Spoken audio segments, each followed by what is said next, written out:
Welcome to Breaking Down Patriarchy. I'm Amy McPhie Allebest. The poet Allen Ginsberg said, "Poetry is the one place where people can speak their original human mind. It is the outlet for people to say in public what is known in private."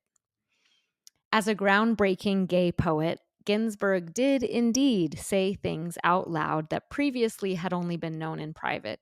And in doing so, he gave permission to those who read his work to speak their original human mind. Today, I have the great honor of speaking to a poet whose work absolutely takes my breath away. His name is Phillip Watts Brown, and joining us also is Phillip's partner and spouse, Andres Larios Brown, who is a brilliant therapist. These two magnificent souls are going to be sharing their poetry and their wisdom on several topics regarding LGBTQ life that I have wondered about. And I am so excited to share this episode with the Breaking Down Patriarchy community today. Welcome, Phillip and Andres. I'm so excited to have you here today. Thanks for having us. We're excited to be here. So we'll start out with your kind of professional formal biographies, but then I'll ask you to introduce yourselves a little more informally and tell us a bit about where you're from. But I'll start with Phillip. Phillip Watts Brown is a poet and artist. After earning a BA in graphic design from Brigham Young University, he earned an MFA in poetry from Oregon State University. He is the author of Boy with Flowers in His Mouth, which was published by Goldlinepress in February 2025. His work has appeared in literary journals and anthologies, including Ninth Letter, The Common, Ruminate, Nimrod, Tahoma Literary Review, and others. Phillip lives with his husband in northern Utah, where he works as a graphic designer. He's also a poetry editor for the online literary journal Halfway Down the Stairs. So actually, let's just stick with you, Phillip, at first and have you tell us about yourself personally, and then we'll move to Andres after that. Can you just tell us a little bit about what makes you you and what has brought you to the work that you do today? Sure, yeah. So I am from Utah originally, was born in Provo and raised there a little bit, and then in Sandy, Utah. I had gone to Oregon for graduate school, and that was a really formative experience to kind of get away from Utah and then to return. I've always been very creative, was making art and drawing when I was younger, and started writing poetry when I was probably about 12. And so I've often been doing both. For a while, I was trying to think about what I would do as a career, and I wanted it to be something creative. I discovered graphic design in my senior year of high school, and I thought, oh, this is perfect. And so a creative career that is also more practical. And so, yeah, I've been working as a graphic designer for a while, but my path has kind of wandered through getting a graduate degree in English, working as an editor, teaching some English classes, and kind of returned back now to graphic design. And I love poetry for the ways in which it can take a moment and really look at something with attention and peel back the layers. I feel like I was an attentive child and was always kind of interested in kind of quieter moments. And so maybe it's natural that I became a poet. And so I work now at a university. I've worked at a few universities in a row, and I really love and care about education. And so I stay close to that, even though my day-to-day job is the work of being a graphic designer. That's wonderful. One question I wanted to ask you, because you've both agreed to be on a podcast called Breaking Down Patriarchy, is if you could pinpoint any patriarchal teachings or ideologies as you were growing up, how did you observe patriarchy at play? And what is the impact that you feel like it had on you as you were growing up? And I know I that's a feel big question, but it maybe is. you could pick a few things, I guess. Yeah. I mean, certainly we'll get into Andres and I both growing up in an LDS context. So the religion of being part of the Church of Jesus Christ of Latter-day Saints was definitely has the typical patriarchal structures that I think are in a lot of Judeo-Christian religions, as well as some that are maybe particularly unique to Mormonism. But I would say that I was probably immersed in those and didn't realize that I was in those. So there were things about how my family operated or things that happened at church that I probably was less questioning of. Where I noticed it personally was often more like gender roles, acutely aware early on that my interests were what might have been considered more appropriate for girls. And so I felt a tension because I was sensitive. I didn't really roughhouse or want to wrestle. I didn't enjoy sports. And I felt a sort of an awareness begin to grow that patriarchy was informing some. I mean, of course, I wouldn't have used the word at that time, but that there was this kind of there were rigid roles, and that I was falling outside of that. And then certainly as I became aware of my sexuality, I felt further outside of that. I felt that there was an expectation for how a man should be, what boys should like, what I should do as a career, how I should provide for a family, what kind of relationships I should have. I think I felt all of those pressures. And so that to me feels like a real strong principle of patriarchy. And I think I even was aware that it was different at this context for girls. There was an allowance for a tomboy, a girl who liked sports. And there wasn't really the equivalent for the sensitive, artistic boy. Certainly the word gay would then get kind of whispered, and that was something that was feared. And so yeah, I feel like that's been something that I was very aware of as a kid in a way that generated a self-consciousness in me. And I feel like as an adult now, that is something that I work against, where I try to embrace those things without that shame, try to let go of that, and really expand the definition of what it means to be a man. Wonderful. Well, I know we'll get deeper into those topics later in the conversation, but thank you for sharing that as your introduction. Of course.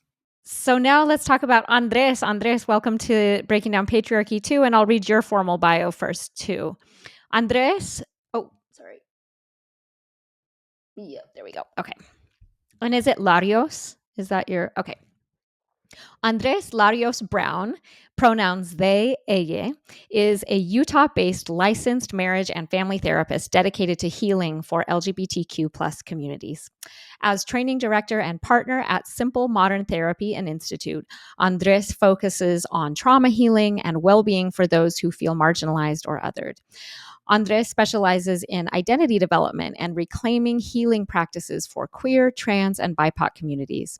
As a therapist of both lived experience and learned expertise, they are committed to helping LGBTQ plus people thrive.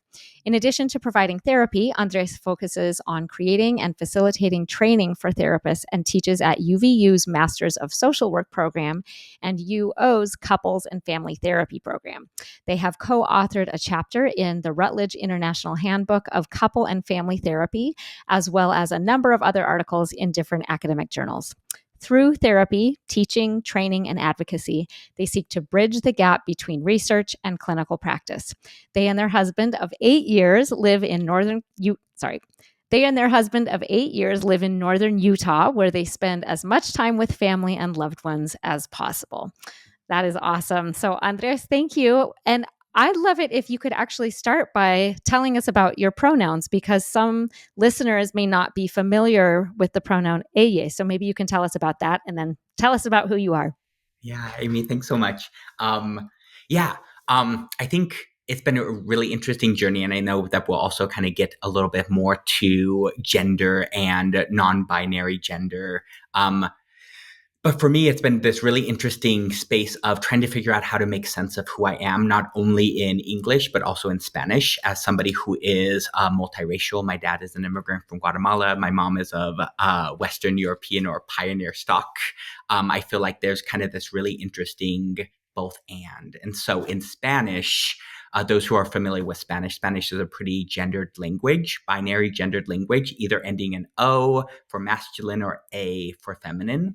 And so there's some efforts to have more neutral or non-binary conversations or engagement with Spanish language by ending in E rather than an O or an A. So instead of amigo or amiga, it's amigue. Instead of novio or novia, it would be novie. And so ella is also that pronoun that you can use that translates a little bit better non-binary experiences into Spanish. Wonderful. Thank you so much. Okay. And now tell us where you're from and a little bit about your growing up and what brought you to do the work that you do today.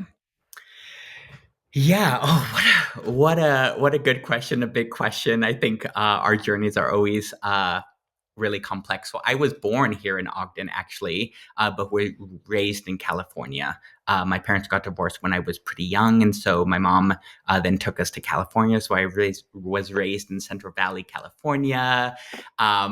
In a little bit more kind of rural community. And so I got the opportunity to really grow up with horses, pigs, goats, mending fences. So really got to kind of live that life. And but knew that I have family here in Utah, and so would come back here over winters or the summer. After I graduated from high school, I then went on a Church of Jesus Christ of Latter-day Saint mission to Monterrey, Mexico. And that's actually where I got to learn Spanish. I didn't grow up speaking Spanish, so it's been kind of interesting to learn it a little bit later. But then afterwards came to Utah for undergrad. I double majored at the University of Utah, go Utes, in psychology and human development and family studies. And then that was around the time when I was coming out. So when I was choosing grad schools, I knew that I just needed to not be in Utah. I knew that was I needed a little bit of a breath from this environment to be able to fully understand myself. So ran away to Oregon, and that's where Phillip and I actually met, was in Oregon, even though we both have roots here in Utah. And lived there for a couple of years and really loved my work that I was doing there, but started to notice more and more that I was getting a lot of clients who had experienced some form of conversion therapy, whether traditional conversion therapy or conversion light therapy, and was finding that there wasn't a lot of resources for therapists in working with people from the Church of Jesus Christ of Latter-day Saints who were navigating identity, faith, family, that wasn't maybe perpetuating this idea that we needed to somehow try and make it work, that we could hold both. And so I decided to come back to Utah, back to the homeland, to kind of the source of my trauma, but to provide, really attuned and thoughtful and expansive and liberatory therapeutic spaces for my community. So we were up at Utah State for a couple of years. And now we're here in Ogden. And so really the main impetus for coming back to Utah was to do this work with my community at the intersection of faith, religion, identity, and queerness. That's very brave for both of you, because I feel like that can sometimes be the site of the greatest pain. Like you said, it was the site of trauma, but it is maybe you're uniquely able to do that work in the place that you know the best and you understand the context the best. How has that been for you? Oh, I think on the one hand, really beautiful, really meaningful. I knew I wanted to be a therapist when I was 12. And so in a lot of ways, I feel like I'm living kind of 12-year-old Andres' dream. It looks very different than what I thought it would look like. And so on the one hand, feel really honored. I hold a reverence for the role that I play in my community's life and my client's life. And it's been hard and healing. I wasn't anticipating how big of a trauma response I would have coming back to, I think, the source of my trauma being around people who I had once felt a sense of belonging and now felt really othered. There's often not the assumption that I was raised in this culture or in this religion. And so sometimes that can feel really really confusing for my sense of self to be like, oh, these are my people. I grew up with funeral potato recipe that was like my family's, right? And kind of just this understanding of the culture, but now coming very outside of that has been really hard, really difficult. And like you said, brave. Uh, and Phillip and I talk a lot about how I would love my life to not have to be so brave. I would actually Mm-hmm. love to exist without bravery being at the forefront. But that has been kind of something that I think we've just had to lean into rather than run away, which I think I originally did, kind of moving into, kind of the fire has been healing for me to also then find community here in Utah, being my full authentic self rather than a reduced version of myself has also been really meaningful. That's really wonderful. Thank you for sharing that. I also actually do want to ask you, and I know it's a huge question, but the question I asked Phillip too, which is, how did you kind of identify patriarchal constructs as you went? And as Phillip said, it might be a common reply. I would make the same. I would respond in the same way, that I felt things, but I didn't have language for them. But how did you observe patriarchy kind of as you grew up, or in retrospect? How was patriarchy at play in your life? Oh, yeah, what a good question. I think some of it is like same, or I'll say like amen to what Phillip had said. So I won't maybe repeat those pieces as far as Mm-hmm. adherence or non adherence with gender norms and expectations. One thing that though stood out to me is I feel like my mom was my first example of a feminist, which I think maybe she would Mm. wrestle with that as a label for herself. She's very much still connected to the Church of Jesus Christ of Latter-day Saints, is very active and believing and finds real value in that worldview and that theology. But being a single mother, growing up in a rural part of California, there was also less maybe rigid or distinct to like men do this, women do this. My mom was Mm. very much in the like, oh, we're building a fence, we're building the fence together. She's always kind of had this more fierce energy, I think, to her. And so that I started to notice more and more as growing up, we would there were certain pieces where I viewed my mom as really strong, really independent, but then certain things we needed, say a priesthood holder, to be in our home when the missionaries were coming over, or to do certain things, it required maybe outsourcing that patriarchy because we didn't have it within the home. And then as my brother and I then started to get to that age where then we had the priesthood or power. It was this real wrestle of feeling, maybe this responsibility as young boys, to do certain things or to hold certain power where, again, the age discrepancy didn't quite match. And so there was kind of this non traditional understanding. I felt like I interacted with it as, again, kind of this really interesting theme in my life is kind of as an outsider. I saw other families kind of have this more traditional role, and it felt like that was celebrated and accepted. And our family often felt like, oh, this isn't quite aligning, and I didn't quite know how to make sense of that given the power, the beauty, the resilience of my mom. That's really interesting. Thank you for sharing that. I'll just add too, because I'm just realizing right now that listeners who don't affiliate or have never been members of the LDS Church, and this will have to be a whole other episode, but explaining like the priesthood, like the implications of in a household run by a woman in the LDS Church, boys are ordained, like every boy is just automatically ordained to the priesthood at age 12, and then there's higher ordinations. And so you get this weird tension where a boy can outrank his mother in Yeah. authority based on the priesthood structure, which is a patriarchal structure. So that I don't think that's ever come up on the podcast before until just right then. And you said it, I was like, oh, we'll need to explain that. But yeah, that's a topic for another day. But thank you for bringing that out.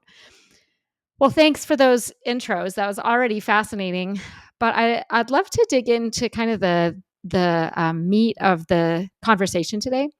Mhm. And Phillip, you as a poet are going to share some of your poetry, and then Andres will share some of your insights as a therapist. And we're hoping that this conversation just unfolds organically. But I think where we'll start is with 3 poems by, again, Phillip Watts Brown. So what I'll have you do is just you read your poem, Phillip, and then I'd love for you both to just discuss the themes, anything that you would like to discuss as you read these poems. So we'll start with, sorry, hold on.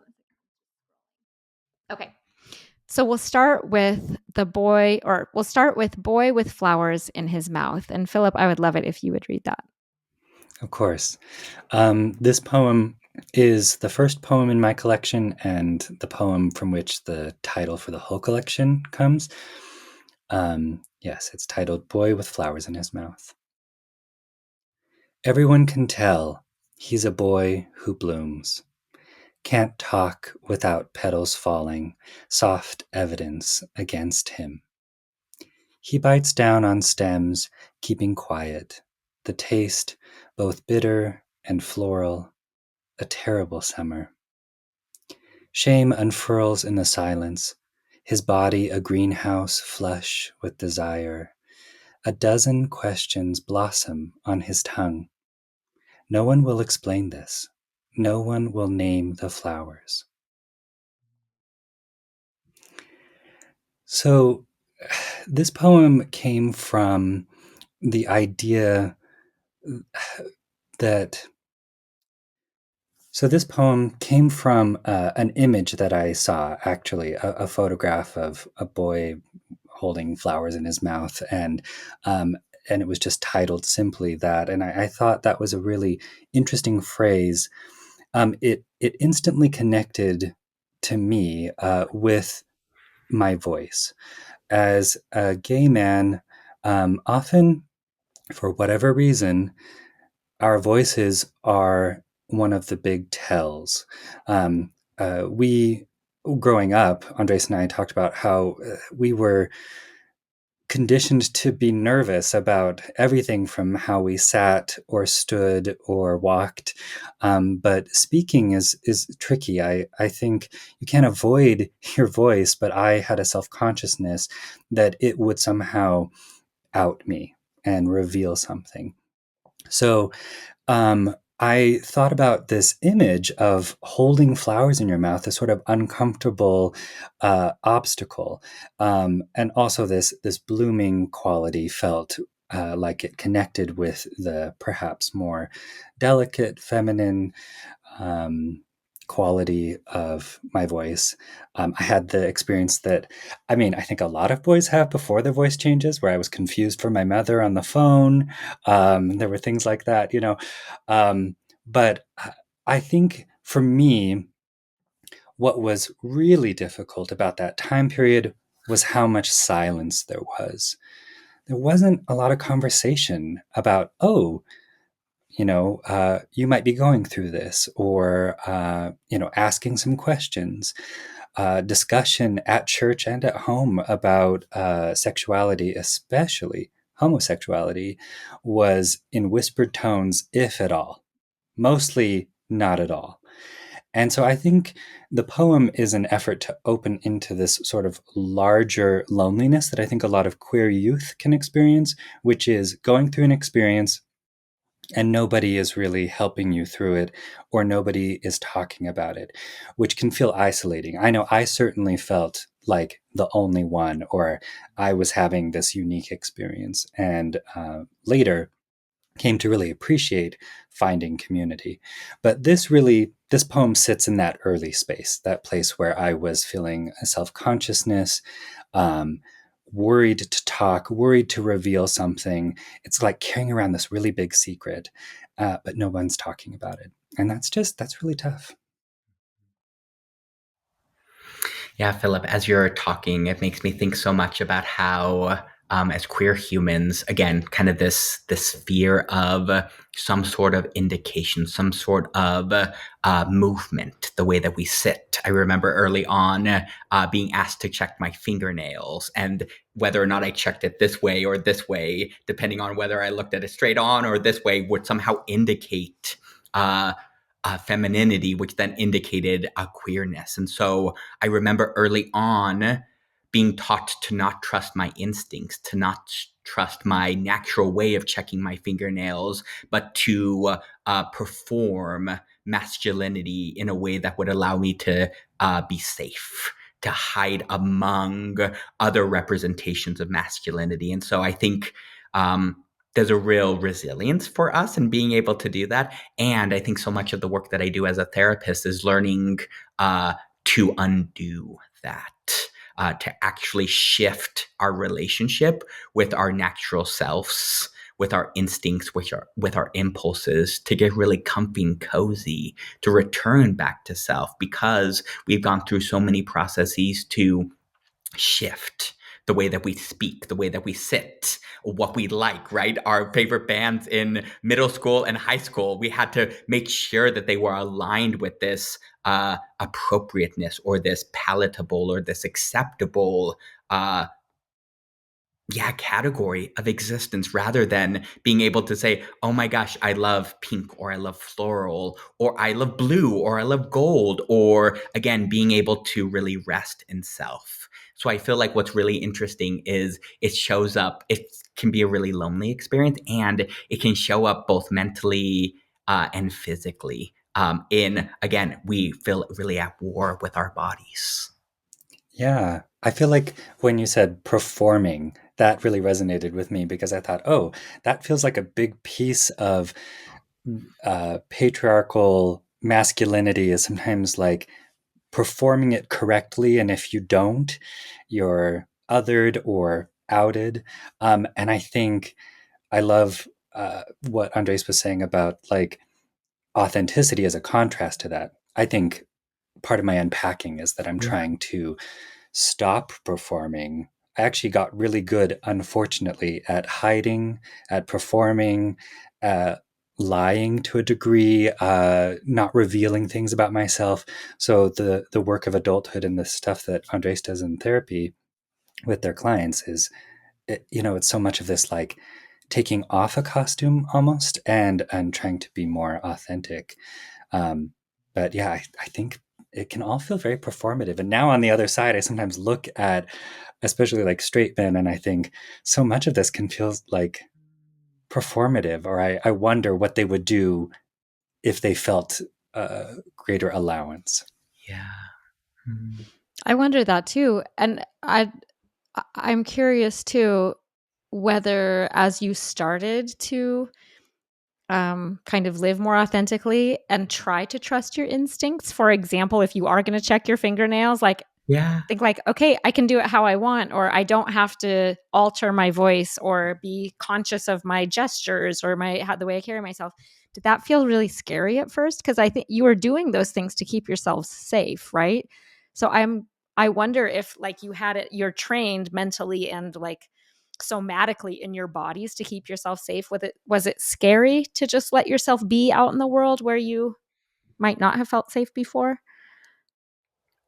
Yes, I think the short answer, yes, is and I think that's the tension, right? Is we're often asked to sacrifice authenticity in order to feel safe. Mm-hmm. That's the tension that we feel. In a lot of ways, Philip and I talk a lot about this, where the more visibly queer we are, the less safe we feel in this world. The more we allow ourselves to be vibrant, to hold hands in public, to share that we're gay relationship, to be soft in ourselves, the more at risk we are for potential danger. And yet, I think part of it is just the cost is too high to maintain that safety. Mm-hmm. Sacrificing authenticity, I think, harms our soul deeply and profoundly and ongoingly. And so we maybe get to honor our soul's healing while also maybe interacting with the real life implications of the danger of being queer in public, especially right now. Feels increasingly scary to be visibly ourselves. But I think at this point, we don't have any other option but to be our authentic, visible selves. Yeah. Thank you so Yeah. much for that. Yeah. Did you have something to add, Philip? Please do. If you. I mean, mostly just Again, amen to all of that. I was going to just say that it's a unique experience to feel bravery around things that other people may not think about. I was talking to a friend once about holding hands in public and saying that Andres and I actually rarely do, almost never. And there have been a few places where I was able to do that and it felt brave. And she remarked how she holds hands with her husband without thinking. It's sort of an almost unconscious thing. She just reaches for his hand. For me, it's brave. So yeah, it's kind of a strange thing to feel brave and require courage to maybe get dressed and go out your door, to hold hands with somebody, to say what you like. Uh, I mean, really, when I got asked, like, oh, what music do you like? That was like panic instead of, let me answer the question. Some people are like, oh, I can't choose a favorite. That's the biggest thing they deal with. And I still will have sometimes just a moment of self consciousness. So I think we are being brave. And we wish we didn't have to be so brave. But I think Andres and I have both experienced the freedom that comes from being a little more courageous. Thank you so much for sharing that. And I'm hoping that any queer listeners, I know any queer listeners will feel validated and encouraged and heartened to hear you say that. And any cisgender straight listeners who haven't considered what that would feel like, I'm just grateful for that opportunity to think about that and try to take on that perspective and consider the privilege that it is, especially as you talked about, and especially in this poem, the line that, the whole thing was so moving to me, but can't talk without petals falling, soft evidence against him. That's the line that for me, I thought, I've never had to think about it. I've never had to think about how my speech could betray me. No, I mean, my patterns of speech or the tone of my speech could betray me. And so thank you for that invitation to have greater empathy for our listeners who may not have considered that before. Let's move on to the next poem. This one, wowzers. I mean, they all hit so hard, Phillip. I'm just blown away by your poetry. But this one is called Sacrament. And I think we do have a lot of listeners who are not familiar with LDS culture. So if you could explain a little bit of the context that might be LDS specific and then read the poem, that'd be great. Of course. Thank you for the kind words about my poems. So, yes, this poem has to do with the sacrament, which for an LDS context is our version of communion. And basically, it's those sort of biblical symbols that we're supposed to represent the body of Jesus Christ. Typically, it's bread and wine. For an LDS audience, it's water. And we've already talked about how young boys are ordained to the priesthood, and at different ages, you are given different assignments. And so, when you're 12, you get to pass the sacrament to the congregation. When you're 16, you get to bless the sacrament, and you're up there at the front. So, I had the experience of doing all of that. When you're 14, you get to prepare it. It was all these sort of different ages, but it was all centered around this ritual.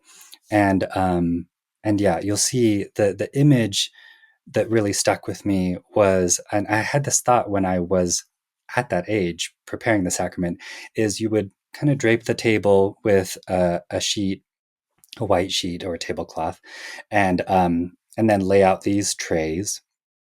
And then, you'd put the bread and the water, and then you put another tablecloth or sheet over the top. And I was told at one time that it was sort of showing, it represented like Christ's body, so it almost looked like a body under the sheet. But straightening it, and I was a little perfectionist, and I wanted it to be just so. That felt very akin to making a bed, and so for me, that really made this juxtaposition that I thought was really rich, and so that led to this poem. Sacrament. Drape the table with a white sheet, as if making a bed. Straighten the hem. Ease the bread from its plastic sleeve, placing in each tray a soft slice. Christ's body. Yes, only bread, but still, this idea of a man in your hands. During the service, older boys break, then bless the bread, a lesson in how men handle one another. They bow their heads after it's done. When you take the sacrament, let it rest on your tongue like a silence. Instead of Jesus, you contemplate those boys, their smooth jawlines resurrecting inside you a longing you're afraid they'd crucify you for. Some future Sunday, you will know. You will touch the warm bread of another man, passing yourselves back and forth beneath the sheets. Bowing with desire, as with reverence, you bless each other's bodies, seeing how they've already been broken in the name of God.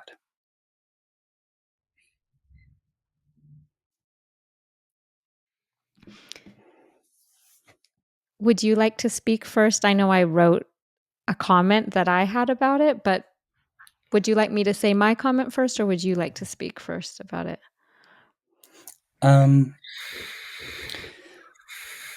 Yeah. Why don't you go ahead and start with your question? That can be a jumping off point. Okay. I was stunned by this poem. It's so powerful, and also, if I can say this, it struck me. I was kind of reading with kind of of a double consciousness, thinking of how a devout member of the church would read it, and it struck me as being quite sacrilegious. It was so beautiful and it broke my heart, but I was aware of like my formal self reading it and associating those what devout members think of as sacred ordinances with what Mormons would call the profane, which is sexuality, and then even more so homosexual sexuality. So I guess my first question is, what did it feel like to have this poem come to you, right? And as it was coming forth from you, was it scary or uncomfortable to write? And then I thought, like, oh my, has his mom read it? Like, who is your audience? What was that like for you, if I could ask that? Yes, I love that question. It's always a little strange how poems, once they're all done and I've had a little time, they feel kind of closed up and they feel as if they've always been that way. But there was a time where I was doing revisions on this poem and trying to figure out how to broach the topic. What's fascinating is I was writing from my experience, which it could feel to some that this poem conflates or, kind of brings together uh, a religious experience and a sexual experience. But the hard thing was for me at 12 years old, starting to have stirrings of my own sexuality, that's what was happening. I was sitting there and I was looking at these 16, 17-year-old boys, and they were attractive to me. And so I'm sitting there in church having a, a religious experience that was inherently underneath was having stirrings of a sexual experience. And of course, if sexuality is profane, then this feels sacrilegious. Mm. But, and that was certainly the message that I got. So I actually think that writing these kinds of poems in this collection has been an effort towards healing, of actually saying, no, like sexuality is not profane. There's nothing wrong with being gay. And in fact, I remember hearing a lot that, oh, sex is just so sacred. That's why you save it for marriage. And no one mentioned me having a husband. And they wouldn't have said that that was sacred. But in this poem, I think I'm trying to say, look, it is sacred. It's just as sacred. And so I recognize the way the poem could be received. And I think that's what lends the poem some power. But I think I was writing it for myself, and it was, one, it was an experience I was already having. Those two things were right next to each other. Every time I was at church. And two, it speaks to how I'm trying to experience sexuality and actually, for that matter, the other side of the coin, to see spiritual, religious experiences as being open to the body and to being sensual. And so, I don't know, those go together more than the religion allowed me to believe. So I think it's been a healing experience. Did I have a little bit of apprehension? Yes. When I first published it, it was in an individual journal, and sharing that on Facebook, saying, "Oh, I have this poem published," I was nervous. A lot of people have responded to it, and I know a lot of writers talk about the value of something risky, something that's vulnerable, helping us to work towards something that ultimately is powerful. And I think that's true with this poem. I feel like that that riskiness that you mentioned is possibly, I do have to say, I had such a visceral reaction when I read the poem, and it kind of like took my breath away. And the word that came to my mind is just art. Like, that's art. And it is that riskiness, and that there's something, I was going to say political, and I don't know if you object to that label, but there's something beautiful and powerful and personal, but there's something political about it. And then that integration in a way that is going to ruffle some feathers and maybe be seen as sacrilege. I thought of Asher Lev in My Name is Asher Lev. And I was just like, oh my gosh, that was such a powerful piece of art for me. So Andres, would you like to share some thoughts about this also? Yeah, I think first and foremost, I don't know. I think that it's one of the greatest honors of my life to be married to a poet. I think that there's something really beautiful about kind of hearing such a beautifully crafted representation of my experience and of somebody that I love so much. So, in a lot of ways, I'm so proud of Phillip for this poem, for being brave, for quote unquote risking, because I think so much of us. So much of our upbringing is taught to not, right? Blessed are the peacemakers, where we don't stir the pot, we don't kind of disrupt. And so I feel really proud of Phillip. And I think it's been this really interesting piece that Phillip already kind of talked about, which is how we're taught that our sexuality disqualifies us for divinity. That we're taught that, again, kind of going back to that other poem as well, that who we are betrays us, puts us at risk. And so I think for many of us, we have this really complicated relationship with religion, with deity, with divinity, where we feel like our queerness, again, moves us out of qualifying for that, not being worthy. But I think what Phillip's talking about is so much of, I think, the work that I try to do in myself and with other people is actually reclaiming that and saying our deviance actually is our divinity. That actually that which society or our culture has told us is bad may actually be a spiritual access point. That actually what we as queer people get to do gets to be expansive and beautiful and reverent. That it doesn't have to be an either or, it gets to be a both and. And I think by doing that, there really gets to be, again, this real celebration of self. We were taught to fear, or at the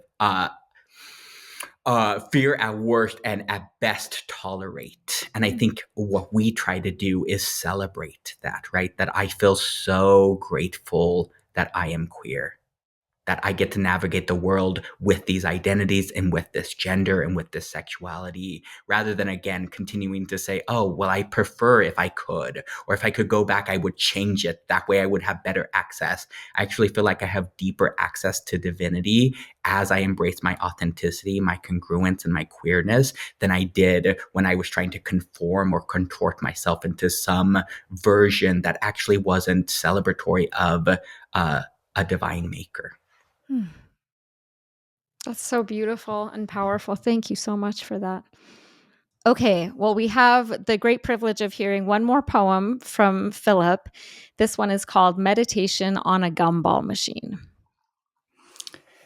This poem was initially inspired by the visual artist Wayne Thiebaud, who paints pieces of cake and pie and sort of these pop art things, and he has a lot of fabulous paintings of gumball machines. So that's where I started, and I ended up kind of surprised at where the poem took me. Meditation on a Gumball Machine. Circus of circles, rainbow dispenser, paint swatch jukebox, a whole birthday in a snow globe. The cosmos packed with bright planets, stars more shades than they explained in school, green, orange, blue, and violet giants next to red and yellow suns. The nucleus of one massive atom, or one boy's head hoarding grenades. Have you ever felt so sick of secrets you'd spend every nickel to be emptied? A glass moon with nothing to hide. People think grief only comes in blue. But what about the hot pink losses, the white regrets glowing in the dark? Maybe the blue are really sky, souvenirs from an afternoon you walked home to yourself, sugar on your tongue, every cell inside you shiny and solid. Listen, the love you tasted that day is worthy. Whatever sweetness your parents said you couldn't have, you can have.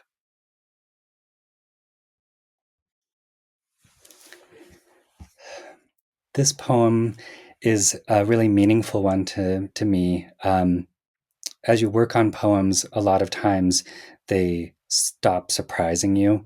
They become really familiar. This one, I struggled to figure out how to end it. And I remember the day that I figured out this ending, I kind of came upon it, and my own poem's ending made me emotional, made me a little teary, and that doesn't usually happen, and so it felt really special. And I even, as I was reading it today, felt a little emotion come up. So it feels like a resonant poem for me, and I think this speaks to what I was already saying about the other poems. That this is an effort towards healing. So this reassurance. I mean, I even am speaking in second person as if talking to myself at the end, saying, "You know what? You're okay. The way you are, who you love."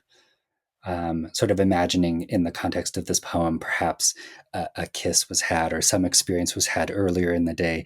Um, hey, that's worthy. That's equivalent. And then this notion, when I circled back to gumballs, and I was thinking of those machines that are at the front of the grocery store, and kids are pining for the treat that the parent says, no, we're not going to have that. And I mean, I am not a parent. I understand the difficulty involved in all of that, but there was something there that that spoke to me with this kind of forbidden existence. And so to tell myself, you know what, whatever I was told that I couldn't have or shouldn't want is okay. And it was fascinating to me to go back to the beginning where I thought I was just talking about gumballs, but actually the rainbows, the birthday, the universe being a little different than it was originally explained, um, all of those have whispers of some queer theme. And so I realized the poem in this case was kind of wise and knew what it needed to be before I did. For the record, I want to say I also cried at the end. That line, I totally got that. And I got the gumball reference of like the kid wanting the gumballs, and that line, whatever sweetness your parents said you couldn't have, you can have. I sat with it and cried myself. So, Oh, that's so lovely. Andres, what are your thoughts about this one? Oh, well, just I'm gonna continue with the emotions. Yeah, I think every time, I don't think that there's been a time where Phillip's read this that I haven't kind of felt this emotion. Again, I think it's such this resonance and powerful symbol. Um, And the main thing kind of top of mind is I remember the first time Phillip read this to me, the line that stood out to me was the hot pink losses. That kind of just boom, hit so deeply. I think my experience as a gender diverse human, as somebody who has always felt a connection to femininity, but has often been restricted from being able to get access to that femininity. And how hard that's been for me. I remember early on as a little human, really wanting a holiday Barbie. That was what I wanted. 1998 holiday Barbie was just like the holiday Barbie for me. Um, and I remember sharing that with my parents and then being told that I didn't have access to that I couldn't, that wasn't for me, and how much I had to grieve that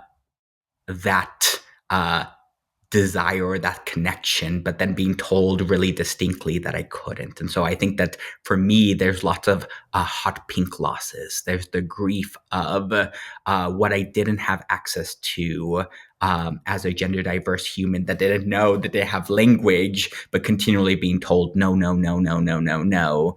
And I think in a lot of ways, the grief that many of us as queer people have, which is we're never going to get that childhood back.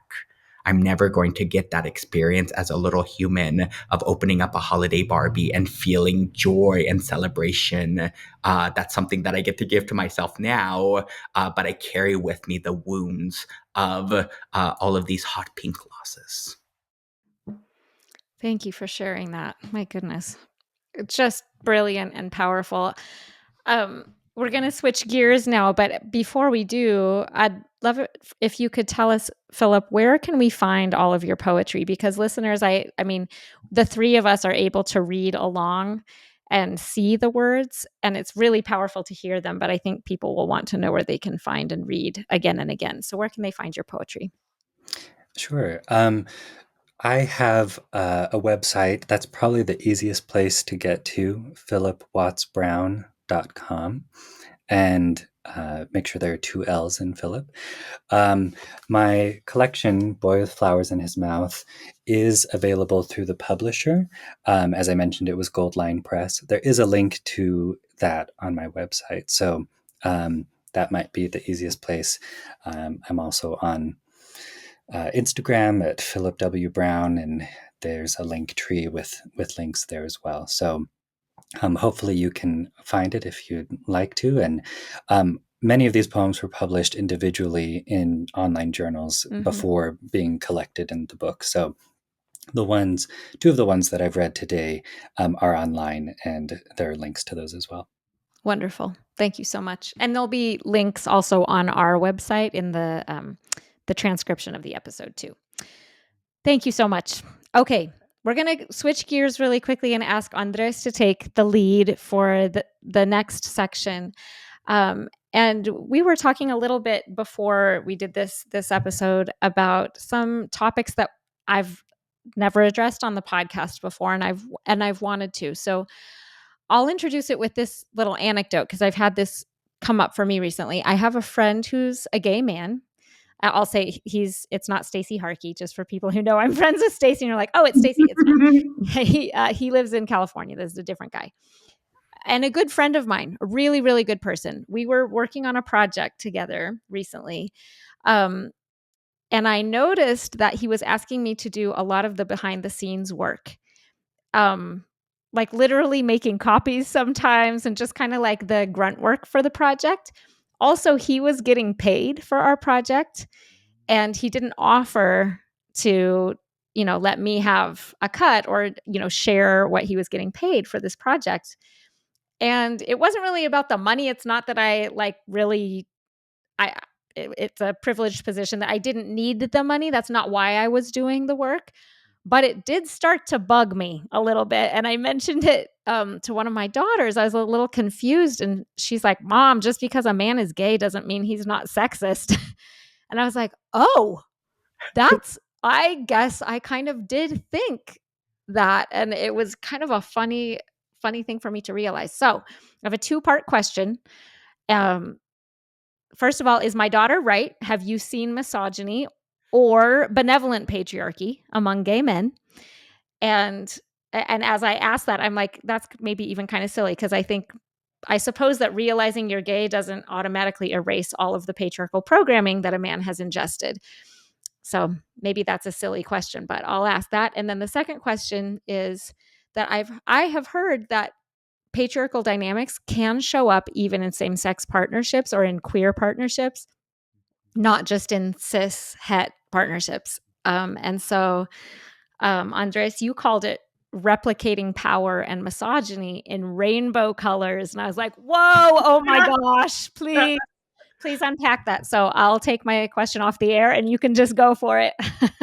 Oh, yeah.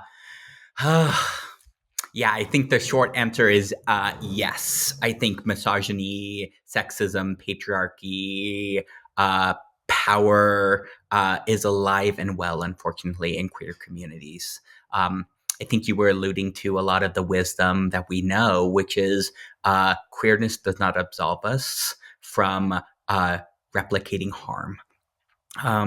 I think with queer men, maybe specifically gay men, because I think terms like queer and gay are also really fascinating and really interesting, which is probably a whole episode in and of itself. But I think with gay men specifically, what we see is that there's such a proximity to privilege.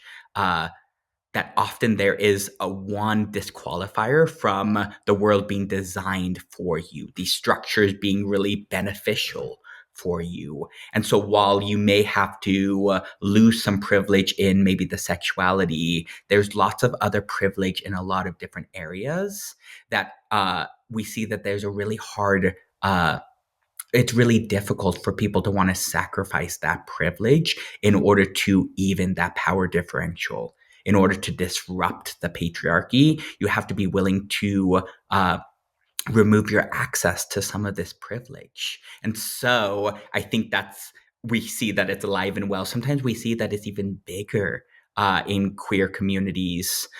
You often hear about stories like Mask for Mask. So masculine gay men being only interested in having sexual or romantic relationship with other masked men. We've learned to fear femininity.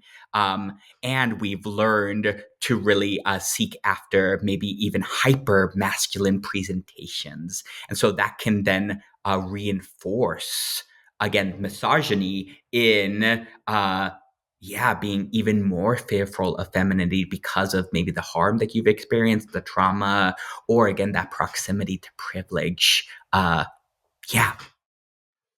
That's really interesting. So it can't, I'm sure it doesn't always, but like your sexual preference and stuff, that can be completely just natural and benign. But sometimes that can come from a bit of, like you said, kind of the pushing away of the femininity, which can be misogynistic in a way, right? Yeah. I Yeah. mean, it's so interesting. We were taught, well, I think in patriarchal structures, right, we're taught that femininity is less than, right? Yeah. That femininity is something to be feared, to be exiled, to be dominated over, right? And so that's, I think, it just in any sort of patriarchal framework.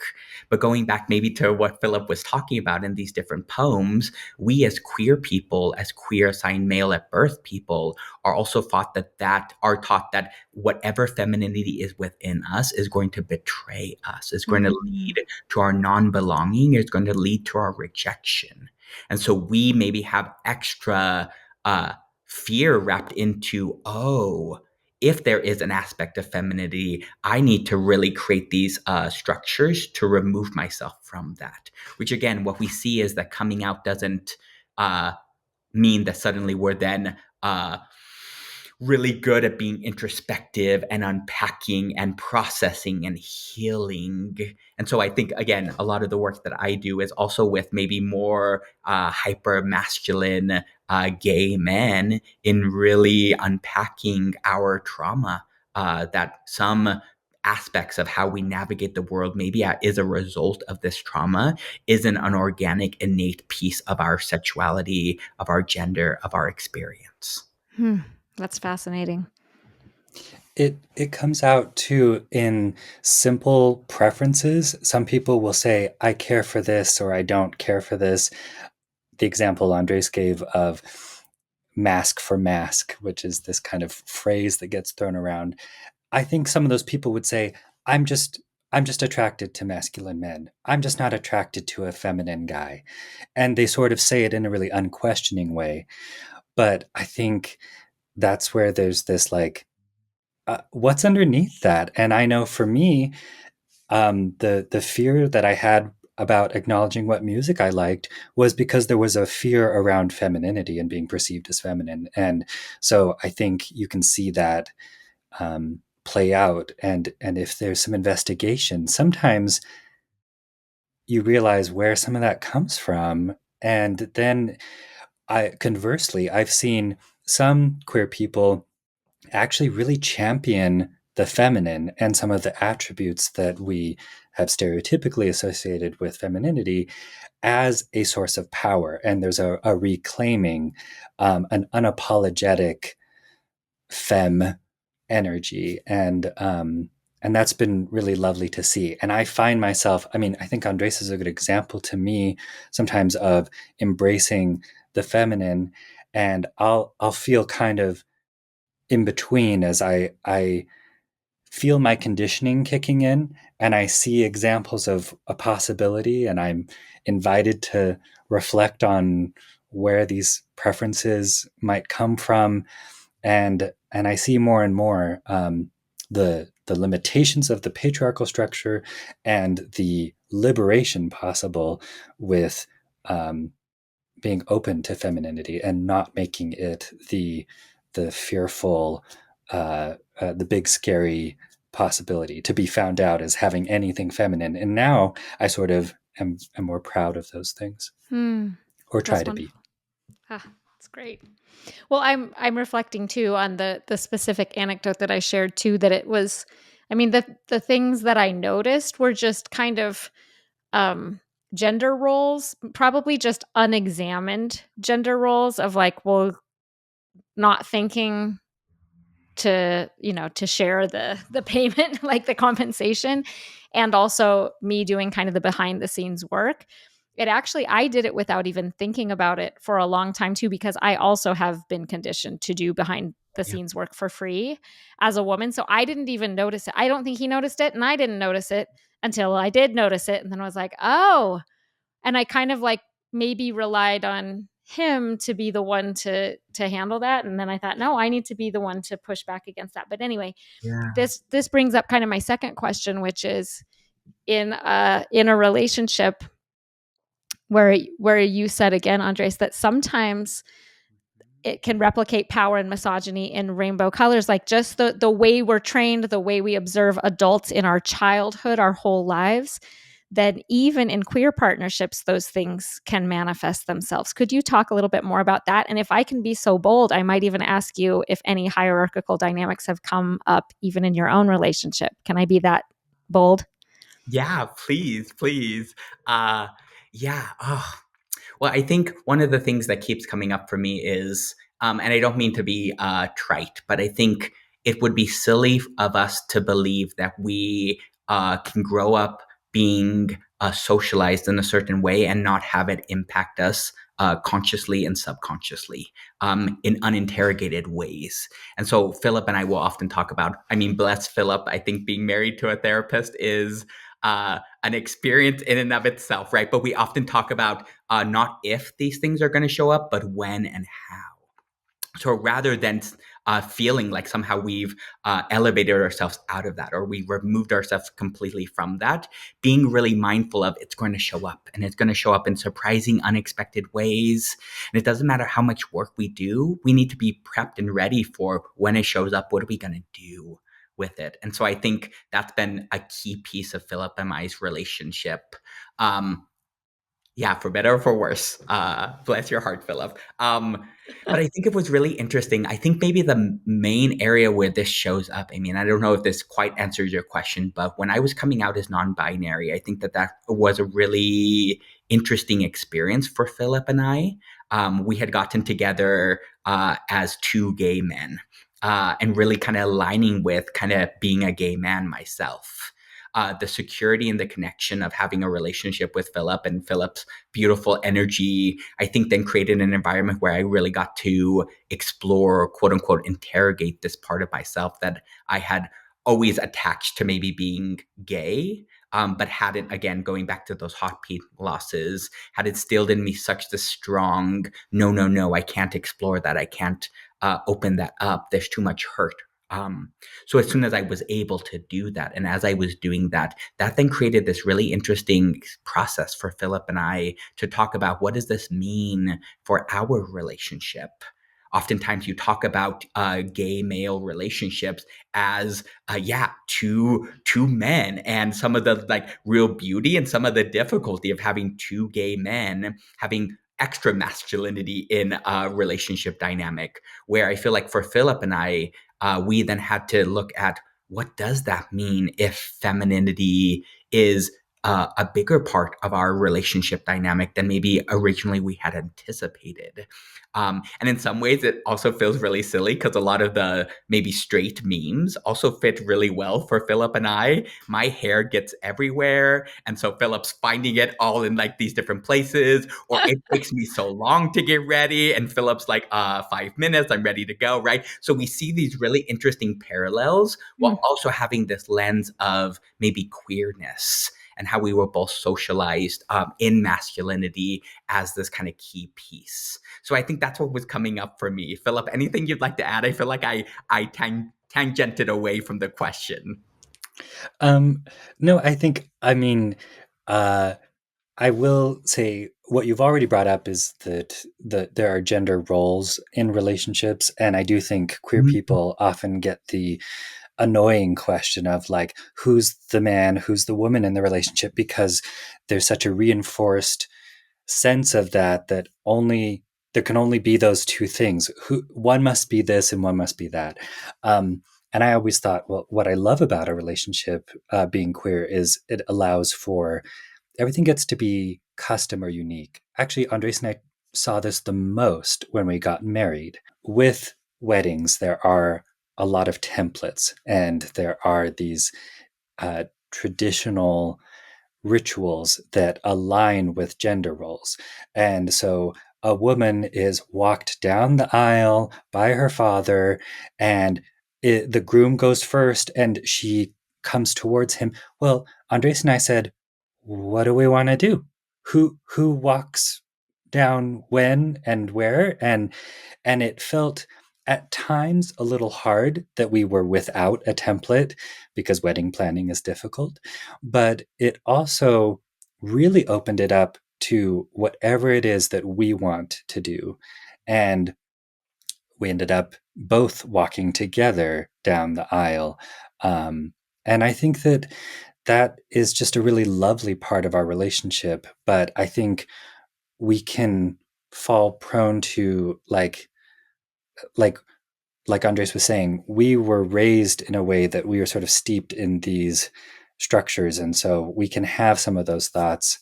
But I think that the way that I feel like the way some people talk about marriage as a really intense growing experience, you are shown a lot of your weaknesses. You're asked to kind of be better than you are, and learn and grow, and you grow with another person in a way that's hard to do on your own.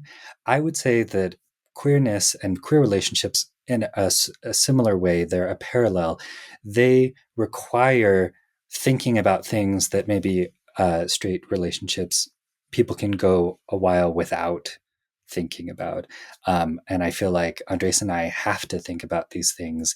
And yes, as Andres sort of blossomed into this non-binary identity, that has added in extra nuance that is different from even some of our gay friends who are married.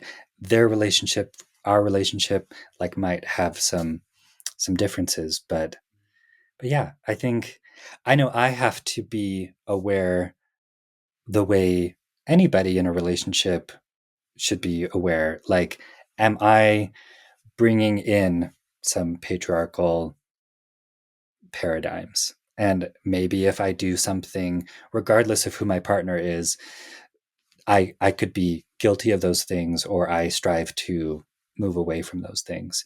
But it is really fascinating because I think I might have thought early on like that that's not really going to be a thing because I'm not oppressing my wife or I'm not doing things in that same way. But instead, I think that Andres and I have actually arrived at an area where there's really the possibility for that, and there's always the effort to be more aware and to, I don't know, to navigate it together. It's just a really interesting layered experience to be in a queer relationship.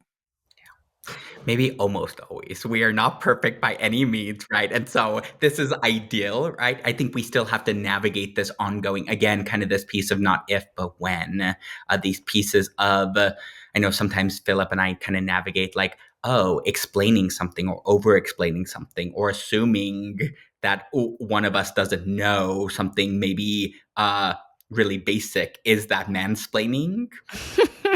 How do we make sense of that, right? Sometimes it feels like very much yes, and sometimes it's like no, I just wanted to help, right? And so Yeah. we're, I think, ongoingly trying to unpack that and be really mindful of it and not fall too much into this either or. I know early on, Phillip tells the story of I grew up on a farm, and so I feel like I am very much like I can kind of get messy, get into the dirt. But early on, there was, I think, a dead rat underneath Phillip's car, and Phillip was kind of freaking out. He didn't quite know what to do, and I was like, "I got this." And so I let it go, and I was able to take care of that. But I think for us, again, is that value of being able to be a both and rather than either or. Yes.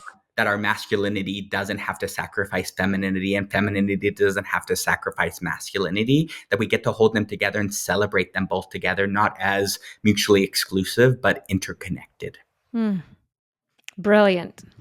Well, those insights are just so helpful. And I have learned so much from both of you through this conversation. I've been deeply moved and grateful for this education. I'm sad that the conversation's coming to a close. This has been wonderful. Well, I am so grateful for this conversation. Everything has just been, I've learned so much, and your insights are just brilliant. I'm wondering if we can close by having you share some action items. We've been doing this at the end of each episode this season. So if you could leave just our listeners with one or two action items, maybe for listeners who are queer or identify on the LGBTQ plus spectrum, and then listeners who are not, because there may be different calls to action for different groups. Yeah. It's interesting. I think that there's maybe lots of calls to actions. Um, But the one that stood out the most, and it actually feels like it's for both members of the LGBTQIA plus community and those outside of it, is uh, maybe an invitation to reconnect with authentic self. I think so much of our world asks us to be uh, reduced, restrict, and repressed versions of ourselves. And I think that that can lead to a lot of maybe the harm that we replicate in our relationships because of a harm that we have in relationship to self. And so my invitation, my hope is that we can move towards more authenticity, more congruence. I think what we see is authenticity invites authenticity. And so if we could be in a world with more authentic us, I think that we could also heal. I feel like my call to action is more aligned with my identity as a poet. I think that poems often highlight symbols and metaphors and things that carry a little bit of significance and weight. In the poems that I read, it was gumballs, flowers, bread, the sacrament.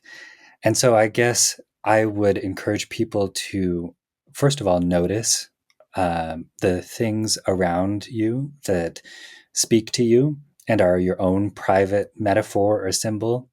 And I think maybe in the context of this podcast, to maybe think about what is the symbol of your gender or your sexuality. If you were to write a poem And hey, maybe that's a call to action too. You could try writing a poem. But if you were to write one about a part of yourself, rather than just trying to describe your anxiety or to write about your sense of what it means to be a mother or your sense of what your sexuality is, whatever it might be, um, what happens if you reach for a metaphor? What's an image that speaks to you? Because I think for me, reflecting on these metaphors, I've learned things about myself by writing the poem. So it might be really interesting as you come up with an image or a symbol, it might reveal to you something about yourself. Fabulous. I'm going to do that. I used to love writing poetry in college. I was an English undergrad, and I think I think it would be wonderful for me to go through that exercise and do that more often. So, thank you both again. Thank you for those takeaways, for those calls to action, and thank you for the work you're doing in the world and for being on Breaking Down Patriarchy today. Thank you. Thanks so much.